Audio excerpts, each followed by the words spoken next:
Batman Beyond was, of course, the popular sequel series to Batman the Animated Series and ran in the 90s, which saw Kevin Conroy's Bruce Wayne all old and frail. He had to retire from being Batman, and he passed the cowl down to Terry McGinnis, who in this futuristic world became Batman Beyond. It's actually a really interesting, really cool concept. I've seen couple episodes here and there. I don't think I've seen the full series. I don't remember how many seasons it went, but he's a really popular character, and I believe the character originated from this series, and of course has...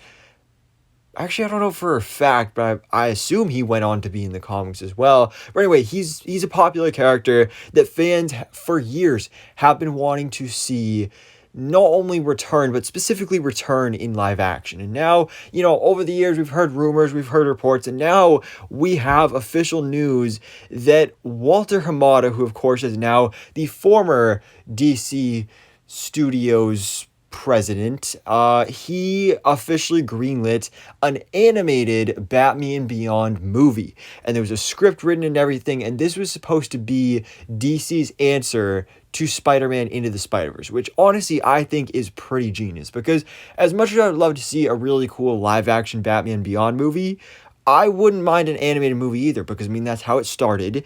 And so, bring back Batman Beyond just in general, whether it's live action or animated. An animated movie I think will be pretty cool. And if you want to do DC's version of Spider-Man Into the Spider-Verse, except doing, not having to do all of the, crazy Spider-Verse stuff, and just do the idea of a theatrically released DC animated movie, because we get a ton of DC animated movies released direct to home video every year, but to do a theatrical released one, that could be really powerful, because it worked out really super well for Spider-Man Into the Spider-Verse. And then instead of giving us this animated Batman Beyond movie, which could have been an answer to that, we instead got DC League of Super Pets. But let's talk about this Batman Beyond movie. I think that would have been awesome. And now that James Gunn has taken over DC Studios and he's got his own plan alongside Peter Safran to reboot the DC universe, create the DCU, he's got this 8 to 10 year plan, chapter 1, chapter 2, all that stuff. I highly doubt that this Batman Beyond animated movie is still in development. There's nothing said in these reports that it's dead. It's supposedly still in development. The script is there and everything, but I kind of highly doubt that it will fit in anywhere here. It is very possible, but at this point, I think myself, along with most people, would definitely prefer to see a live-action Batman Beyond movie, because not only would that just be cool in general, just seeing a live-action Batman Beyond movie, but specifically with Michael Keaton, because Michael Keaton is right there. He is set up so perfectly. He, of course, is coming back as Bruce Wayne Batman in the Flash movie later this summer, and that's going to be great to see. And originally, in Walter Hamada's original plan, Michael Keaton was going to come on to be the main Batman of the DCEU. Now that is no longer happening. The ending of The Flash has been changed. This is going to be Michael Keaton's only appearance as Batman as far as we're aware. But wherever that movie ends up going, wherever it ends, we're assuming Michael Keaton will not be in the new DCEU, but do an Elseworlds story. James Gunn has said, we want to make one cohesive DCU universe, but when we do Elseworlds stories like the Batman and Joker, we'll still do Elseworlds movies. They'll just be clearly identified as DC Elseworlds. So, we could easily get a DC Elseworlds live-action Batman Beyond movie with Michael Keaton's Batman. That could be the perfect setup, because we did also hear reports about that over the summer, that there were early developments on a live-action Batman Beyond movie with Michael Keaton as Bruce Wayne in that, passing down the cowl, the mantle of Batman to Terry McGinnis as Batman Beyond.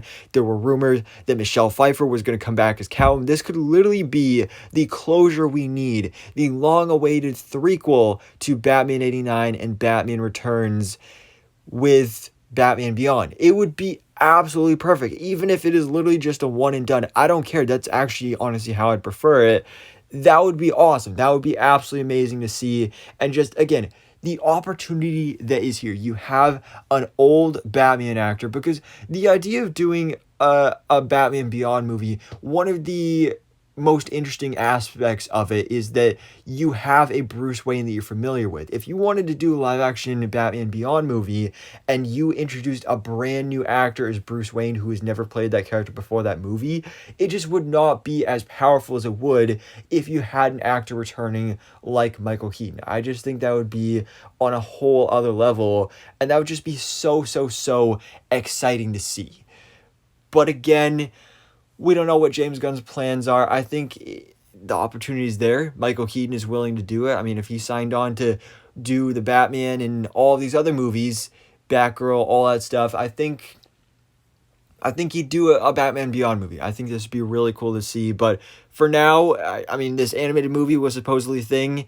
Probably not a thing anymore, but then again, you never know. So anyways, guys, let me know your thoughts in the comments below. What do you think about this news that Walter Hamada did greenlight on official theatrical released Batman Beyond animated movie? And do you still want to see this movie, or would you prefer a Batman Beyond live action movie? And do you think this will actually happen at any point in the near future? So thanks so much for watching. Please drop a like if you enjoyed this video and hit the subscribe button so I can keep you up to date on everything goes on in the DC life.